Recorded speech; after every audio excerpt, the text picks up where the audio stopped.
ನಮಸ್ಕಾರ ಸ್ಪರ್ಧಾರ್ಥಿಗಳೇ, ಈ ಒಂದು ವಿಡಿಯೋದಲ್ಲಿ GPS TER 2022 ಪೇಪರ್ 1 ಸಾಮಾನ್ಯ ಕನ್ನಡ 25 ಪ್ರಶ್ನೆಗಳನ್ನು ವಿವರಣೆಯ ಮುಖಾಂತರ ಅಭ್ಯಸಿಸಿದ್ದೇನೆ.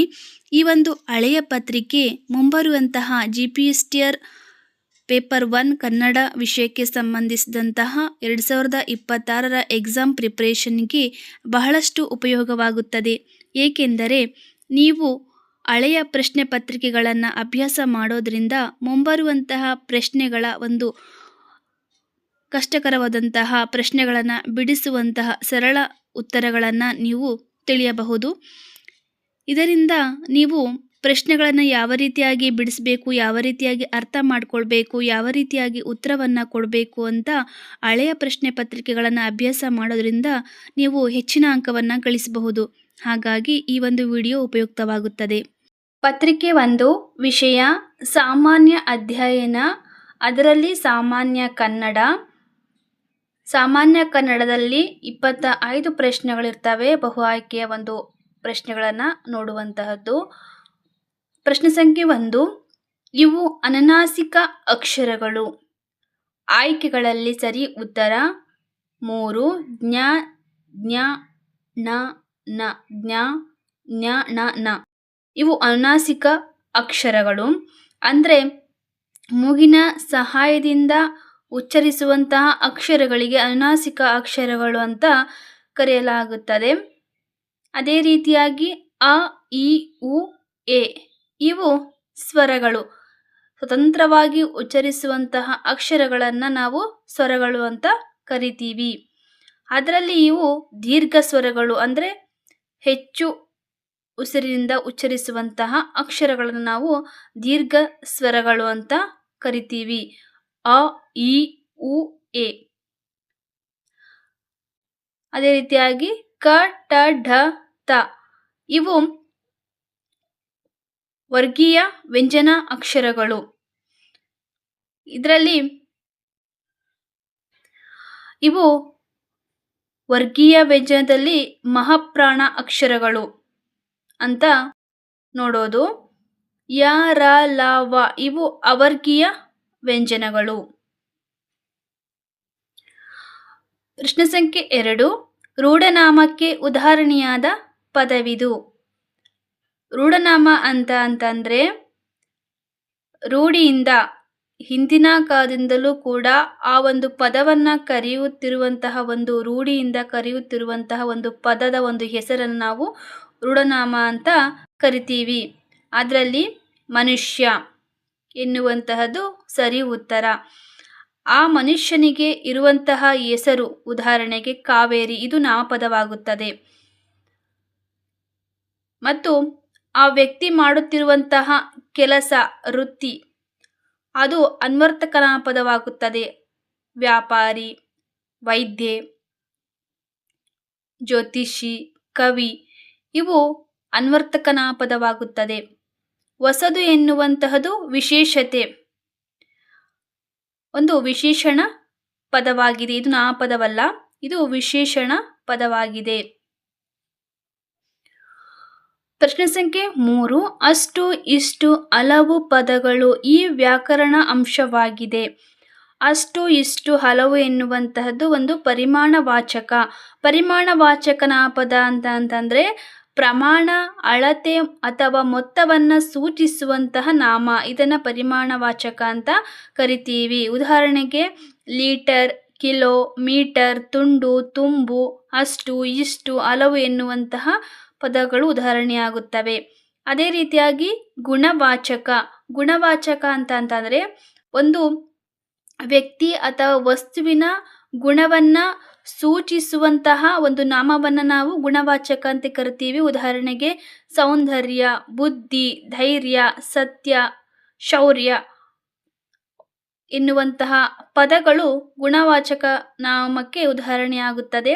ಉದಾಹರಣೆಗೆ ಹೇಳಬೇಕು ಅಂತಂದರೆ ಆ ವ್ಯಕ್ತಿ ತುಂಬ ಬುದ್ಧಿವಂತ.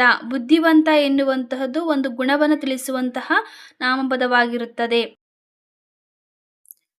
ಸಂಖ್ಯೆಯ ವಾಚಕ ಅಂತಂದರೆ ಸಂಖ್ಯೆಯನ್ನು ಸೂಚಿಸುವಂತಹ ನಾಮಗಳಿಗೆ ಒಂದನೆಯ, ಎರಡನೆಯ, ಒಂದು, ಎರಡು, ಮೂರು ಎನ್ನುವಂತಹ ಪದಗಳು ನಾಮವಾಗಿರ್ತವೆ.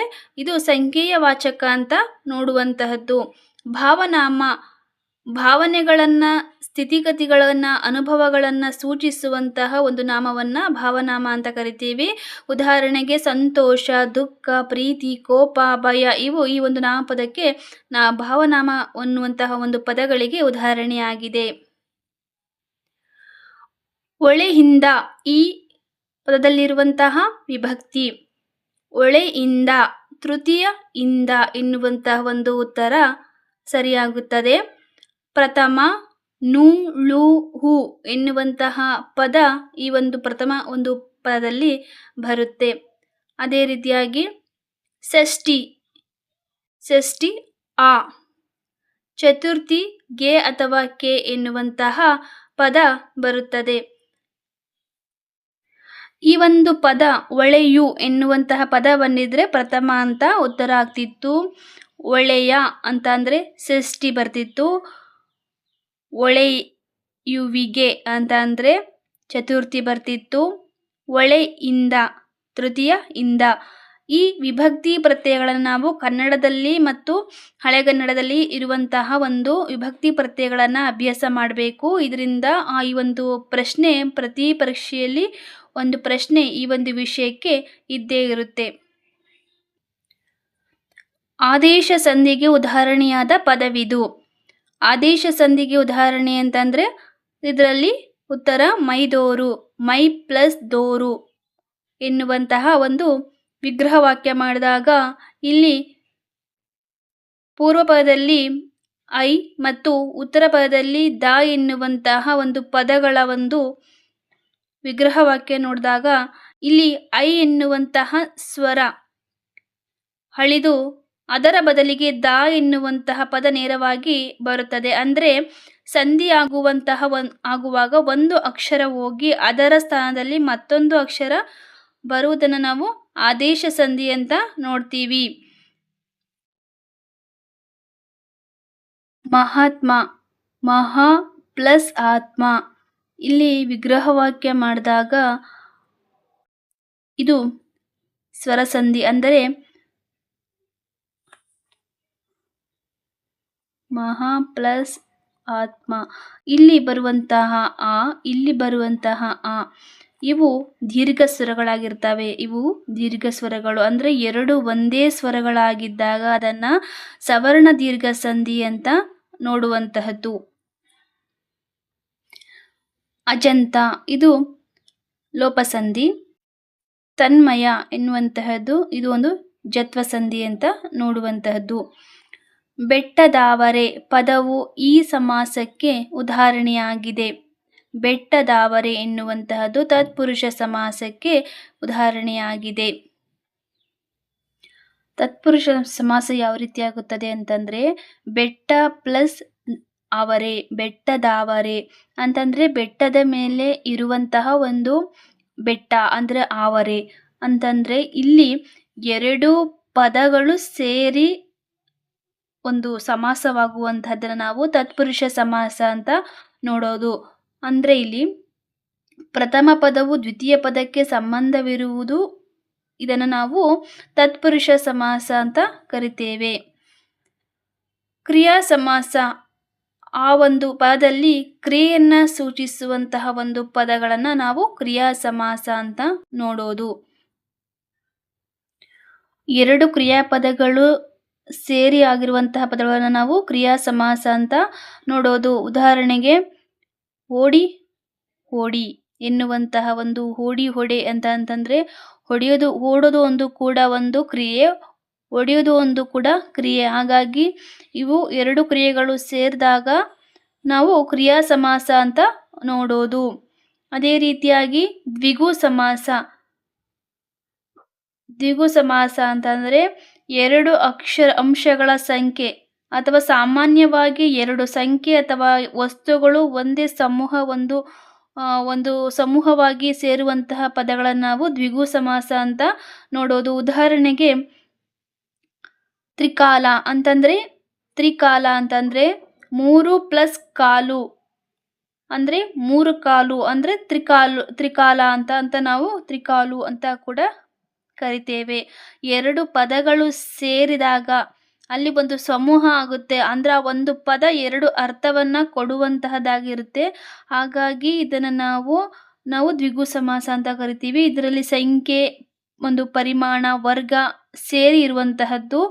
ಹಾಗಾಗಿ ಇದನ್ನು ನಾವು ದ್ವಿಗು ಸಮಾಸ ಅಂತ ನೋಡುವಂತಹದ್ದು. ಗಮಕ ಸಮಾಸ ಅಂತಂದ್ರೆ ಒಂದು ಪದವು ಮತ್ತೊಂದು ಪದವನ್ನ ಗಮನ ಅಥವಾ ವಿಶೇಷಣ ಮತ್ತು ಸಾಮರ್ಥ್ಯವನ್ನ ಸೂಚಿಸುವಂತಹ ಪದವಾಗಿದ್ದರೆ ಅದನ್ನು ಗಮಕ ಸಮಾಸ ಅಂತ ಕರೆಯಲಾಗುತ್ತದೆ. ಉದಾಹರಣೆಗೆ ಚಕ್ರಪಾತ ಅಂತ ಅಂದ್ರೆ ಚಕ್ರದ ಮೂಲಕ ಬರುವಂತಹ ಆನೆಯನ್ನ ನಾವು ಚಕ್ರಪಾತ ಅಂತ ಕರಿತೇವೆ. ರತ್ನಭೂಷಣ ಅಂತಂದ್ರೆ ರತ್ನದಿಂದ ಅಲಂಕರಿಸಿದಂತಹ ಒಂದು ಅರ್ಥವನ್ನ ಕೊಡುತ್ತದೆ. ಇಲ್ಲಿ ರತ್ನ ಮತ್ತು ಭೂಷಣ ಅಂದ್ರೆ ರತ್ನದಿಂದ ಅಲಂಕಾರ ಮಾಡಿರುವಂತಹದ್ದನ್ನು ನಾವು ವಿಶೇಷಣವಾಗಿ ನೋಡುವಂತಹದ್ದನ್ನು ನಾವು ಗಮಕ ಸಮಾಸ ಅಂತ ಹೇಳಲಾಗಿದೆ. ಬಟ್ಟ ಬಯಲು ಪದವು ಈ ವ್ಯಾಕರಣ ಅಂಶಕ್ಕೆ ಉದಾಹರಣೆ ಆಗಿದೆ. ಬಟ್ಟ ಬಯಲು ಎನ್ನುವಂತಹದ್ದು ದ್ವಿರುಕ್ತಿ. ಅಂದ್ರೆ ಬಟ್ಟ ಪ್ಲಸ್ ಬಯಲು, ಬಟ್ಟ ಬಯಲು ಅಂತಂದ್ರೆ ಇಲ್ಲಿ ಸಾಮಾನ್ಯವಾಗಿ 2 ಪದಗಳು ಸೇರಿ ಹೊಸ ಅರ್ಥವನ್ನ ನೀಡಿದರೆ ಅದನ್ನ ದ್ವಿರುಕ್ತಿ ಅಂತ ಕರಿತೇವೆ. ಅಂದ್ರೆ ಒಂದು ಪದ 2 ಭಾಗಗಳಿಂದ 1-2 ಅರ್ಥವನ್ನ ಹೊಂದಿದ್ರೆ ಅದನ್ನ, ಅಂದ್ರೆ ಇಲ್ಲಿ ಬಟ್ಟ ಅಂತಂದ್ರೆ ಒಂದು ಬಯಲನ್ನ ಹೊಂದಿರುವಂತಹದನ್ನ, ದೊಡ್ಡದಾಗಿ ಇರುವಂತಹ ಒಂದು ಬಯಲು. ಹಾಗಾಗಿ ಇಲ್ಲಿ ಹೊರಭಾಗ ಅಂತಂದ್ರೆ ಬಯಲು. ಈ 2 ಪದಗಳು ಒಂದೇ ಅರ್ಥವನ್ನ ಕೊಟ್ಟರೂ ಕೂಡ ಒಂದು ಪದ ಸಮೂಹವಾಗಿರೋದ್ರಿಂದ ಇದನ್ನು ನಾವು ದ್ವಿರುಕ್ತಿಯಾಗಿ ನೋಡುವಂತಹದ್ದು.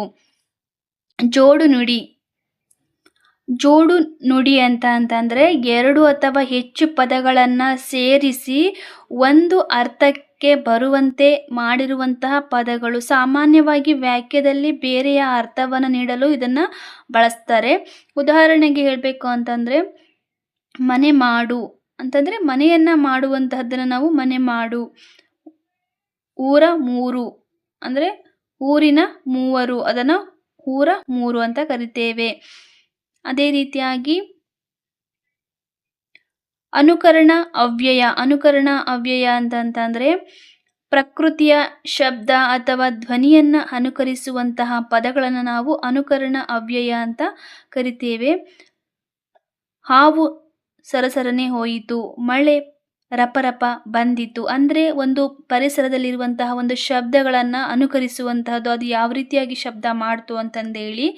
ಅದೇ ರೀತಿಯಾಗಿ ಭಾವಸೂಚಕ ಅವ್ಯಯ ಅಂತಂದ್ರೆ ಕ್ರಿಯೆ, ಗುಣ ಅಥವಾ ಸ್ಥಿತಿಯನ್ನ ಸೂಚಿಸುವಂತಹ ಪದ ಒಂದು ಅವ್ಯಯ ಪದಗಳಾಗಿರ್ತವೆ.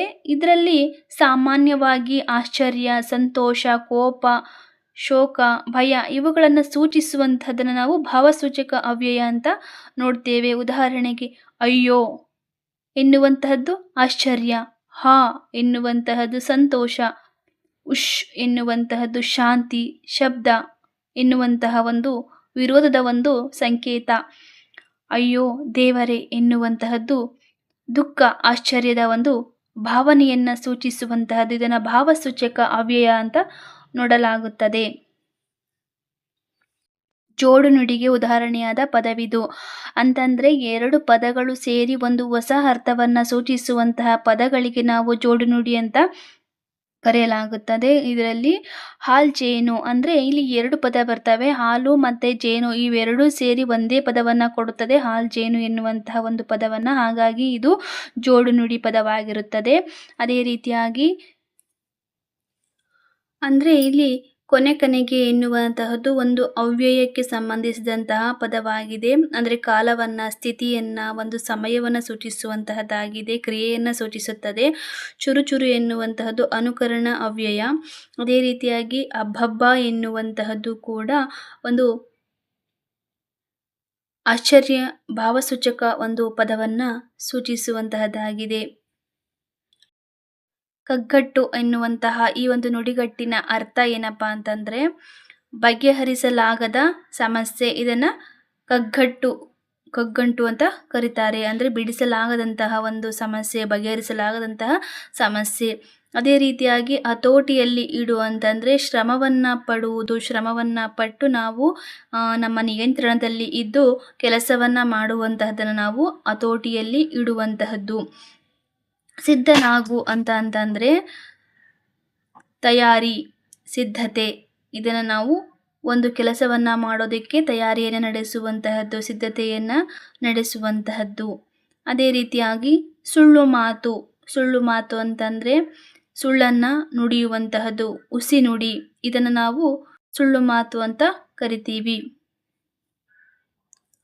ಅಂದರೆ ಇಲ್ಲಿ ಸಾಮಾನ್ಯವಾಗಿ ಇರುವಂತಹ ಒಂದು ಅವ್ಯಯ ಒಂದು ಪದಗಳನ್ನು ನಾವು ನೋಡುವಂತಹದ್ದು. ಸೊಗಸಾಗಿ ಎನ್ನುವಂತಹದ್ದು ಎಲ್ಲರೂ ಕೂಡ ಮನೆಯನ್ನು ಸೊಗಸಾಗಿ ಇಟ್ಟುಕೊಳ್ಳುತ್ತಾರೆ, ಹಾಗೆ ಸೊಗಸಾಗಿ ಹಾಡುತ್ತಾರೆ, ಸೊಗಸಾಗಿ ನೃತ್ಯವನ್ನು ಮಾಡುತ್ತಾರೆ. ಇದನ್ನು ಸಾಮಾನ್ಯವಾಗಿ ಬಳಸುವಂತಹ ಒಂದು ಪದವಾಗಿರೋದ್ರಿಂದ ಇದನ್ನು ನಾವು ಸೊಗಸಾಗಿ ಎನ್ನುವಂತಹದ್ದು ಒಂದು ಸಾಮಾನ್ಯಾರ್ಥಕ ಅವ್ಯಯವಾಗಿದೆ. ಅದೇ ರೀತಿಯಾಗಿ ಕರಕರ ಎನ್ನುವಂತಹದ್ದು ಇದು ಅನುಕರಣೆಯನ್ನು ಮಾಡುವಂತಹ ಪದಗಳಲ್ಲಿ ಬಳಸುವಂತಹದ್ದು. ಅದೇ ರೀತಿಯಾಗಿ ಬಳ್ಳಿರೆ ಎನ್ನುವಂತಹದ್ದು ಆಶ್ಚರ್ಯ ಸೂಚಕತೆಯನ್ನು ತೋರಿಸುವಂತಹದ್ದು. ಅವನೇ ಎನ್ನುವಂತಹದ್ದು ಒಂದು, ಅಂದರೆ ಇಲ್ಲಿ ವಿಶೇಷಣಾತ್ಮಕ ನಿರ್ದಿಷ್ಟ ಸೂಚಕತೆಯ ಒಂದು ಅವ್ಯಯವನ್ನು ಸೂಚಿಸುತ್ತದೆ. ಅಂದರೆ ಅವನೇ ಅಂತಂದರೆ ಉದಾಹರಣೆಗೆ ಅವನೇ ಗೆದ್ದನು ಅಂದರೆ ಅವನು ಮಾತ್ರ ಗೆದ್ದನು ಎನ್ನುವಂತಹ ಒಂದು ಉದಾಹರಣೆಯನ್ನು ಕೊಡುವಾಗ ಇಲ್ಲಿ ವಿಶೇಷಣವಾಗಿ ಮತ್ತು ನಿರ್ದಿಷ್ಟವಾಗಿ ಬಳಸುವಂತಹ ಒಂದು ನಾಮಪದಕ್ಕೆ ಸಂಬಂಧಿಸಿದ ವ್ಯಕ್ತಿ ಅಥವಾ ವಸ್ತುವನ್ನು ನಿರ್ದಿಷ್ಟಪಡಿಸುವಂತಹದ್ದನ್ನು ಇದನ್ನು ನಾವು ನಿರ್ದಿಷ್ಟ ಅಥವಾ ವಿಶೇಷಣಾತ್ಮಕ ಅವ್ಯಯವಾಗಿ ನೋಡುವಂತಹದ್ದು. ಮಹಾಶಕ್ತನಾದ ದೇವರು ಸಮಸ್ತ ಲೋಕಗಳನ್ನು ಪ್ರೀತಿಯಿಂದ ಕಾಪಾಡುವವನು. ಈ ವಾಕ್ಯದಲ್ಲಿ ಕರ್ತೃಪದ ಅದಕ್ಕೆ ಸರಿ ಉತ್ತರ ದೇವರು. ಅಂದರೆ ಮಹಾಶಕ್ತನಾದ ಒಂದು ವಾಕ್ಯದಲ್ಲಿ ಕರ್ತೃ, ಕರ್ಮ, ಕ್ರಿಯೆ ಈ 3 ರೀತಿಯಾಗಿ ವಿಭಜಿಸಿ ಅಧ್ಯಯನ ಮಾಡೋದಾದರೆ ಇಲ್ಲಿ ಕರ್ತೃ ಯಾರಪ್ಪ ಅಂತಂದರೆ ಮಹಾಶಕ್ತನಾದ ದೇವರು. ಈತ ಕರ್ತೃ ಅಂದರೆ ಕ್ರಿಯೆಯನ್ನು ಮಾಡುವಂತಹ ವ್ಯಕ್ತಿ. ಆಯಿತಾ. ಒಂದು ಕ್ರಿಯೆ ನಡೀತಾ ಇದೆ ಅಂತಂದರೆ ಕರ್ತೃ, ಕರ್ಮ, ಕ್ರಿಯೆ ಇವುಗಳನ್ನು ನಡೆಸುವಂತಹದ್ದು ಯಾರಪ್ಪ ಅಂತಂದರೆ ದೇವರು. ಮಹಾಶಕ್ತನಾದ ದೇವರು, ಈತ ಕರ್ತೃ. ಸಮಸ್ತ ಲೋಕಗಳನ್ನು ಎನ್ನುವಂತಹದ್ದು ಕ್ರಿಯೆಗೆ ಒಳಪಡುವಂತಹ ಒಂದು ವಸ್ತು. ಅಂದರೆ ಆ ದೇವರು ಯಾವ ಒಂದು ಕೆಲಸ ಮಾಡ್ತಾನೆ ಅಂತಂದರೆ ಲೋಕಗಳನ್ನು ಪ್ರೀತಿಯಿಂದ ಕಾಪಾಡುವಂತಹದ್ದನ್ನು. ಯಾವ ಒಂದು ಕೆಲಸ ಅಂತಂದರೆ ಲೋಕಗಳನ್ನು ಕಾಪಾಡುವಂತಹದ್ದು. ಯಾವ ವಸ್ತು ಅಂತಂದರೆ ಇಲ್ಲಿ ಸ್ಥಳ ಅಂತಂದರೆ ಕರ್ಮ. ಆಯಿತಾ. ಅದೇ ರೀತಿಯಾಗಿ ಇಲ್ಲಿ ಕಾಪಾಡುವುದು ಎನ್ನುವಂತಹದ್ದು ಒಂದು ಕ್ರಿಯೆಯನ್ನು ಸೂಚಿಸುವಂತಹದ್ದು. ಹಾಗಾಗಿ ಇಲ್ಲಿ ಕರ್ತೃ, ಕರ್ಮ, ಕ್ರಿಯೆ ಇವುಗಳನ್ನು ನಾವು ನೋಡುವಂತಹದ್ದು. ಅಂದರೆ ಸಮಸ್ತ ಲೋಕಗಳು ಎನ್ನುವಂತಹದ್ದು ಇದು ಒಂದು ಕರ್ಮ. ಅದೇ ರೀತಿಯಾಗಿ ಕಾಪಾಡುವುದು ಒಂದು ಕ್ರಿಯೆ. ಪ್ರೀತಿಯಿಂದ ಅಂತಂದರೆ ಒಂದು ಕ್ರಿಯೆಯ ಒಂದು ವಿಶೇಷಣ, ಒಂದು ವಿಶೇಷತೆ ಯಾವ ರೀತಿಯಾಗಿ ನೋಡ್ಕೊತಿದ್ದಾರೆ ಎನ್ನುವಂತಹದ್ದನ್ನು ಸೂಚಿಸುವಂತಹ ಒಂದು ವಾಕ್ಯವಾಗಿದೆ. ಭತ್ತ ಎಂಬ ಪದದ ಅರ್ಥವನ್ನು ನೀಡುವಂತಹ ಪದ ಕಳವೆ. ಇದು ಭತ್ತದ ಒಂದು ಪದವನ್ನು ಅರ್ಥವನ್ನು ಕೊಡುವಂತಹದ್ದು ಕಳವೆ ಎನ್ನುವಂತಹ ಪದ. ಜ್ಞಾನಿ ಪದದ ವಿರುದ್ಧಾರ್ಥಕ ಪದ. ಜ್ಞಾನಿ, ಅಜ್ಞಾನಿ. ಜ್ಞಾನಿ ಪದದ ವಿರುದ್ಧಾರ್ಥಕ ಪದ ಜ್ಞಾನಿ, ಅಜ್ಞಾನಿ. ಸುಜ್ಞಾನಿ ಅಂತಂದರೆ ಜ್ಞಾನವನ್ನು ಹೊಂದಿರುವಂಥವನು. ಅದೇ ರೀತಿಯಾಗಿ ವಿಜ್ಞಾನಿ. ಧ್ಯಾನ ಅಂತಂದರೆ ಏಕಾಗ್ರತೆಯ ಮನಸ್ಸು. ಇದಕ್ಕೆ ವಿರುದ್ಧಾರ್ಥಕವಂತಂದರೆ ಒಂದು ರೀತಿಯಾಗಿ ಹರಟೆ ಮತ್ತು ಚಂಚಲ ಮನಸ್ಸು ಅಂತ ಹೇಳಬಹುದು. ಮರಣ ಹೊಂದು, ಪರಿಶುದ್ಧತೆ, ಪಾತಿ ಈ ಅರ್ಥಗಳನ್ನು ಹೊಂದಿರುವಂತಹ ಒಂದು ಪದವಿದು. ಅಂತಂದರೆ ಮಡಿ ಅಂದರೆ ಮರಣ ಹೊಂದು ಎನ್ನುವಂತಹ ಒಂದು ಅರ್ಥವನ್ನು ಹೊಂದಿರುವಂತಹದ್ದು ಮಡಿ ಎನ್ನುವಂತಹ ಸಾವು, ಸಾಯುವುದು, ಮರಣ ಹೊಂದುವುದು ಇದು ಅರ್ಥವನ್ನು ಕೊಡುತ್ತದೆ. ವಿವೇಕ ಶಾಲೆಗೆ ಹೋಗುತ್ತಾನೆ. ಈ ವಾಕ್ಯದಲ್ಲಿ ಗೆರೆ ಎಳೆದಿರುವಂತಹ ಪದದಲ್ಲಿರುವಂತಹ ಕಾಲಸೂಚಕ ಪ್ರತ್ಯಯ ಕಾಲಸೂಚಕದಲ್ಲಿ ಭೂತಕಾಲ, ವರ್ತಮಾನ ಕಾಲ, ಭವಿಷ್ಯತ್ ಕಾಲ ಈ ಕಾಲಸೂಚಕ ಪ್ರತ್ಯಯಗಳನ್ನು ನೋಡುವಂತಹದ್ದು. ಇದರಲ್ಲಿ ನಾವು ನೋಡೋದಾದರೆ ಉತ್ತ ಅಂತಂದರೆ ಇಲ್ಲಿ ಇದು ಕಾಲಸೂಚಕ ಪ್ರತ್ಯಯವನ್ನು ಸೂಚಿಸುವಂತಹದ್ದು. ಅಂದರೆ ಇಲ್ಲಿ ಹೋಗುತ್ತಾನೆ, ಉತ್ತ ಎನ್ನುವಂತಹ ಒಂದು ಪ್ರತ್ಯಯ ಸೇರಿದೆ. ಹಾಗಾಗಿ ಈ ಒಂದು ಉತ್ತರ ಸರಿಯಾಗಿದೆ. ಇಲ್ಲಿ ಹೋಗುವ ಎಂದಿದ್ರೆ ಈ ಉತ್ತರ ಸರಿಯಾಗ್ತಿತ್ತು. ಹೋಗದ, ಇದು ಹೋಗುವ ಇದು ಎನ್ನುವಂತಹ ಒಂದು ಉತ್ತರವನ್ನು ನೋಡುವಂತಹದ್ದು. ವಿವೇಕ ಶಾಲೆಗೆ ಹೋಗುವ ಅಂತ ಅಂದರೆ ಇದು ಭವಿಷ್ಯವನ್ನು ಸೂಚಿಸುತ್ತದೆ. ಅಂದರೆ ಆತ ಶಾಲೆಗೆ ಹೋಗಬಹುದು, ಹೋಗದೇನೆ ಇರಬಹುದು, ಭವಿಷ್ಯವನ್ನು ಸೂಚಿಸುವಂತಹದ್ದು. ಅದೇ ರೀತಿಯಾಗಿ ಹೋಗುವ ಇದು ಕೂಡ ಭವಿಷ್ಯವನ್ನು ಸೂಚಿಸುವಂತಹ ಒಂದು ಕಾಲಸೂಚಕ ಪ್ರತ್ಯಯ. ಮಾಡುತ್ತಾ ಅಂತಂದರೆ ವಿವೇಕ ಶಾಲೆಗೆ ಹೋಗುತ್ತಾ ಅಂತಂದರೆ ಇಲ್ಲಿ ಇದು ಒಂದು ಭೂತಕಾಲ ಅಂತಂದರೆ ಈ ಒಂದು ಮಾಡುತ್ತಾನೆ, ಇಲ್ಲಿ ಹೋಗುತ್ತಾನೆ, ಮಾಡುತ್ತಾನೆ ಅಂತಂದರೆ ಇಲ್ಲಿ ಕೆಲಸ ಆಗಿದೆ, ಶಾಲೆಗೆ ಅಲ್ಲೇ ಹೋಗ್ತಾ ಇದ್ದಾನೆ. ಹಾಗಾಗಿ ಇದೊಂದು ಭೂತಕಾಲ, ನಡೆದು ಇರುವಂತಹ ಕಾಲ. ಅದೇ ರೀತಿಯಾಗಿ ಮಾಡದ ಅಂತಂತಂದರೆ ಇದು ಕೂಡ ಒಂದು ಭೂತಕಾಲ ಅಂತಂದರೆ ಆತ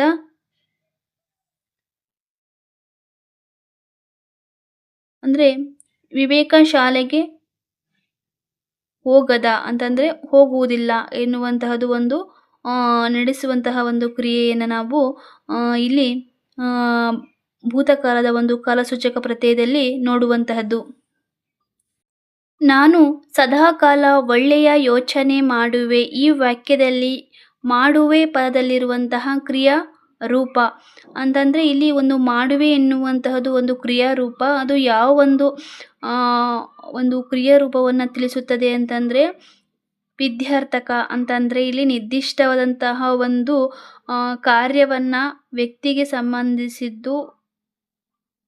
ಹಾಗೆ ಇದು ಏನೋ ಒಂದು ಕೆಲಸವನ್ನು ಮಾಡಬೇಕು ಅಂತ ಸೂಚಿಸುವಂತಹದ್ದನ್ನು ನಾವು ಇಲ್ಲಿ ಮಾಡುವೆ ಎನ್ನುವಂತಹದ್ದು ಒಂದು ಏನೋ ಒಂದು ಕೆಲಸವನ್ನು ಮಾಡಬೇಕು ಅಂತ ಸೂಚಿಸುವಂತಹದ್ದನ್ನು ನಾವು ವಿಧ್ಯರ್ಥಕವಾಗಿ ನೋಡುವಂತಹದ್ದು. ಏನಪ್ಪ ಅಂತಂದರೆ ಮಾಡಬಾರದು, ಮಾಡಬೇಡ ಎನ್ನುವಂತಹ ನಿಷೇಧವನ್ನು ಸೂಚಿಸುವಂಥದ್ದು. ನಾನು ಸದಾಕಾಲ ಒಳ್ಳೆಯ ಯೋಚನೆಯನ್ನು ಮಾಡುವುದಿಲ್ಲ, ಮಾಡಬಾರದು, ಮಾಡಬೇಡ ಎನ್ನುವಂತಹದ್ದನ್ನು ನಿಷೇಧಾರ್ಥಕವಾಗಿ ನೋಡುವಂತಹದ್ದು. ಸಂಭವನಾರ್ಥಕ ಅಂತಂದರೆ ಮಾಡುವ ಸಾಧ್ಯತೆ ಇರುವಂತಹದ್ದು. ಅಂದರೆ ಮಾಡಬಹುದು, ಮಾಡುತ್ತೇನೋ, ಮಾಡಬಹುದೇನೋ ಎನ್ನುವಂತಹ ಒಂದು ಸಂಭವನೆಯನ್ನು ಸೂಚಿಸುವಂತಹ, ಭಾವನೆಯನ್ನು ಸೂಚಿಸುವಂತಹದ್ದನ್ನು ನಾವು ಇಲ್ಲಿ ಸಂಭವನಾರ್ಥಕವಾಗಿ ನೋಡುವಂತಹದ್ದು.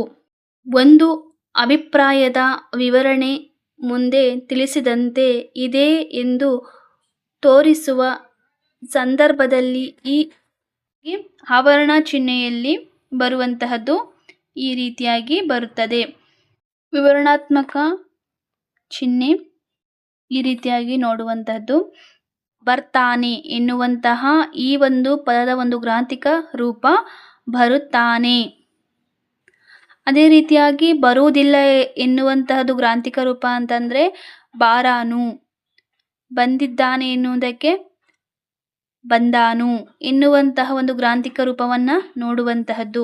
ಸರಿಯಾದ ಪದ ರೂಪವಿದು ಅಂತಂದರೆ ಅನಿರ್ವಾಚನೀಯ ಎನ್ನುವಂತಹದ್ದು ಸರಿಯಾದಂತಹ ಒಂದು ರೂಪ. ಅಣ್ಣ ಪದದ ಬಹುವಚನ ರೂಪವಿದು, ಅಣ್ಣಂದಿರು. ಅಕ್ಕ ಇದ್ದರೆ ಅಕ್ಕಂದಿರು, ತಮ್ಮಂದಿರು. ಮಾಲೆಯ ಈ ಪದದ ಅಕ್ಷರ ಗಣಗಳಲ್ಲಿ ಇದಾಗಿದೆ. ಈ ಅಕ್ಷರಗಳ ಗಣಗಳನ್ನು ಕಂಡುಹಿಡಿಯೋದಕ್ಕೋಸ್ಕರ ಒಂದು ಸೂತ್ರವನ್ನು ತಿಳಿಸ್ಕೊಡ್ತೀನಿ ಸುಲಭವಾಗಿ. ಅದು ಯಾವ ರೀತಿಯಾಗಿ ಅಂತಂತಂದರೆ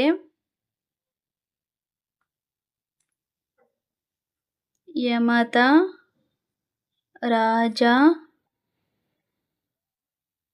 ಬಾಣ, ಸಲಗಂ. ಇದು ಲಘು, ಇದು ಲಘು, ಇದು ಗುರು, ಗುರು, ಗುರು, ಲಘು, ಗುರು, ಲಘು, ಲಘು, ಲಘು ಗುರು. ಅದೇ ರೀತಿಯಾಗಿ ಇಲ್ಲಿ ಮಾಲೆಯ ಎನ್ನುವಂತಹ ಒಂದು ಪದ ಇಲ್ಲಿ ಮೊದಲನೇದಾಗಿ ಮಾ ಗುರು ಬಂದಿದೆ, ಲಘು ಬಂದಿದೆ ಮತ್ತೆ ಲಘು ಬಂದಿದೆ. ಅಂದರೆ ಇಲ್ಲಿ ಗುರು ಮತ್ತೆ ಲಘು ಇರುವಂತಹ ಒಂದು ಪದ.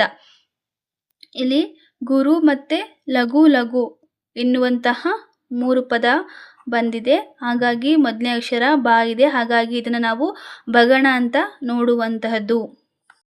ನೀಚರಿಗೆ ಮಾಡಿದ ಉಪಕಾರವು ಹಾವಿಗೆ ಆದರದಂತೆ. ಈ ವಾಕ್ಯದಲ್ಲಿರುವಂತಹ ಅಲಂಕಾರ ದೃಷ್ಟಾಂತ ಅಲಂಕಾರ. ಹಾಗೆ ಇದು ಉಪಮಾಲಂಕಾರನೂ ಕೂಡ ಬರುತ್ತೆ. 2 ಕೂಡ ಇದಕ್ಕೆ ಸರಿ ಉತ್ತರ. ಅಂದರೆ ಇಲ್ಲಿ ನೀಚರಿಗೆ ಮಾಡಿದಂತಹ ಉಪಕಾರ ಎನ್ನುವಂತಹದ್ದು ಒಂದು ವಿಷಯ. ಹೋಲಿಕೆ ಮಾಡಿಕೊಳ್ಳುತ್ತಿರುವಂತಹ ವಸ್ತು ಹಾವು.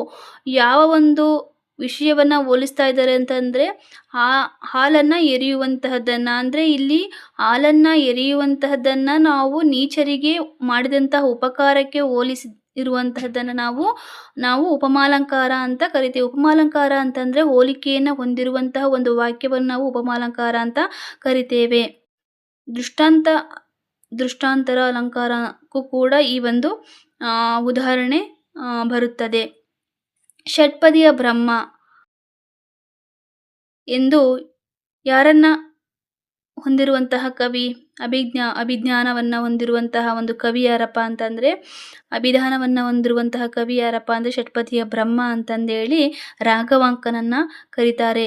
ಷಟ್ಪದಿ ಅಂತಂದರೆ 6 ಸಾಲಿನ ಪದ್ಯ. ಇದನ್ನು ಒಂದು ರಚನೆಯ ಮಾಡುವಂತಹ ಒಂದು ಕಲೆಯನ್ನು ಹೊಂದಿರುವಂತಹ ಕವಿ ಅಂತಂತಂದರೆ ರಾಘವಾಂಕ. ಅದೇ ರೀತಿಯಾಗಿ ಜನ್ನ, ಕವಿಚಕ್ರವರ್ತಿ ಎನ್ನುವಂತಹ ಬಿರುದನ್ನು ಹೊಂದಿರುವಂಥವರು ಜನ್ನ.